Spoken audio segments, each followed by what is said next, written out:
this live?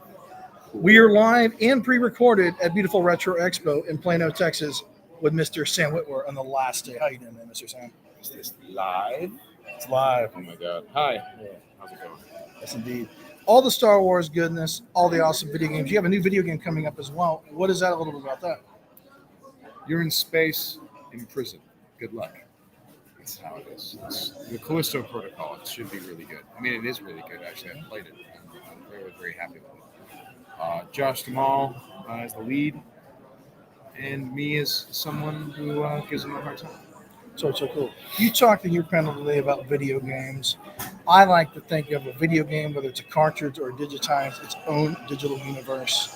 What is the meaning of? You do a lot of voice acting. What is the meaning of that parlayed into your voice acting? How do you like doing these games and this voice acting? What is that? The message you like to take to the fans? It's incredible. I mean, it's grown into a really fascinating medium for storytelling, For sure. and a sophisticated medium for storytelling.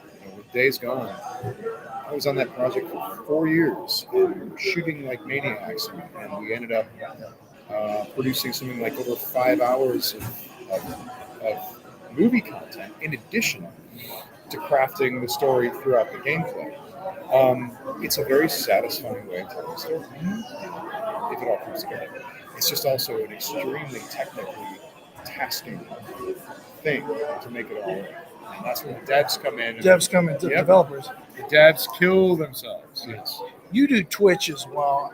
Just curious, like, out of a curious thing, if there were ever anything to come along on the grid that utilized video and the best of both worlds with audio that could automatically, maybe there's also algorithms and artificial intelligence or some kind of algorithm that could edit it all up for you and push a button and just syndicates out, and had to do with video games or broadcast with a lot of audience to view that. Would you like to be a part of it? Part of what now? Anything that's like Twitch, or do you like Twitch? I like doing Twitch streams. And my streams are more impromptu. Yeah, and I just kind of talk to people and hang out and play older games, basically. Retro gaming. You're going to Retro Expo. What's like the meaning of retro to you? Well, I have a great appreciation for where all this stuff came from. I mean, for example, we have Bruce Boxleitner here. John? We have Tom Skerritt. Yeah. Top gun. Yeah. And I find myself getting into these conversations with each other about where this all came from and what it was like when they were, 20 and getting into the business. I have an interest in the origin point of storytelling, music, film, television. I mean, hell, look, I'll prove it to you. Got here. I'll prove it to you. Got some goodies. This is a new thing. I made a cassette. This is to prove how into retro. Dude, that is badass. Yeah. So it's got art and everything. Yeah, and because it's been on my bucket list. I want to release a cassette. You talked about music before in many things. Of course, Basil Palmadoris, Tron. You did something with Slipknot, a movie or something once. Yeah, I did. Yeah, Clown directed me. Yeah, that was funny. They asked me to come in, and I guess the most fun. It was a movie called Officer Down. Yeah, it's totally nuts. And I think the fun thing about when people ask you to come in is that you can say, okay, well, I'll come in, but can my character have a banana and a black eye? And they're like, yeah, right, okay.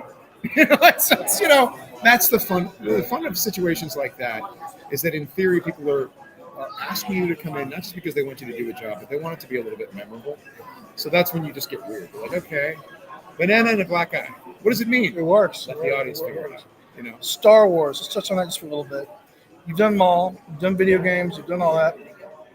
Star Wars in an overall ecosphere. It's coming up on the 50th anniversary of Star Wars and George Lucas's vision of a long time ago in a galaxy far, far away. You mentioned in the panel your first movie you watched that you enjoyed was Star Wars Episode 4, 1977, CBS Fox.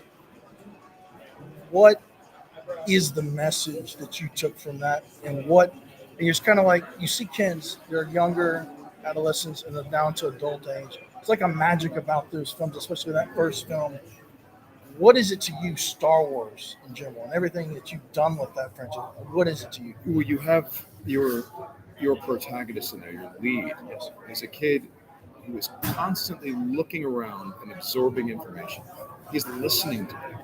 And Obi-Wan tells him things, and he really tries his best to understand what's being told to him. And you have him taking in all this information and looking at the Mos Eisley Cantina and checking out this. But through it all, there is a through line of he is also following his instincts. What is use the Force? Use the Force is have some belief in yourself and follow your instincts. Listen, hear, absorb. Always open yourself to other people and always think about what other people are feeling and what knowledge they have to give to you. What wisdom you can get from opening yourself up to someone else's experience. But in the end, follow your instincts. I mean, how does the Star Wars trilogy, the original trilogy, end? Well, it ends with Luke continually. The guy makes mistakes, falls down, and all this stuff. But finally, at the end of it, he is still trying to figure out what he needs to be doing. His mentors, who, by the way, have far more wisdom than he. His mentors, who he defied in the previous film, trying to go rescue his friends, and as a result, his friends had to rescue him. But in the end, his mentors had worked out the math, and you need to go and you need to confront Darth Vader. He says, I can't kill my own father, and say, well, then the Emperor's already won, because this was the plan. And Luke doesn't go with the plan, and he follows his instincts, and he makes his own decision, and ends up saving the galaxy. His sister was right about it. That's right. And that's what it all.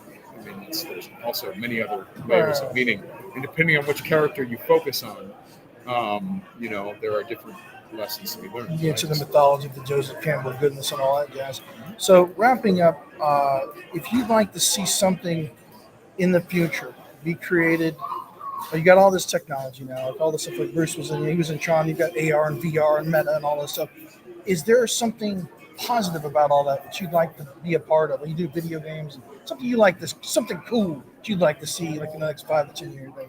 Well, I mean, I think that however we go forward with technology, it's important that we maintain contact with our past. And the reason is that there is wisdom to be had that jives more with who we are as human beings. Doesn't mean that every idea that people had 40 years ago is the right idea. No, we're continually progressing and continually coming up with new ideas.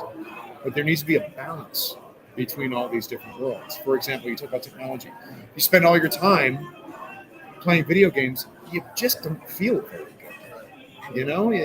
It's too much. You can't do that.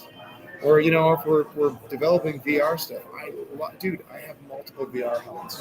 I love it. I love the tech. My buddy actually has a professorship in VR with a multi-million-dollar STEM grant with 47 different things. Play about that later.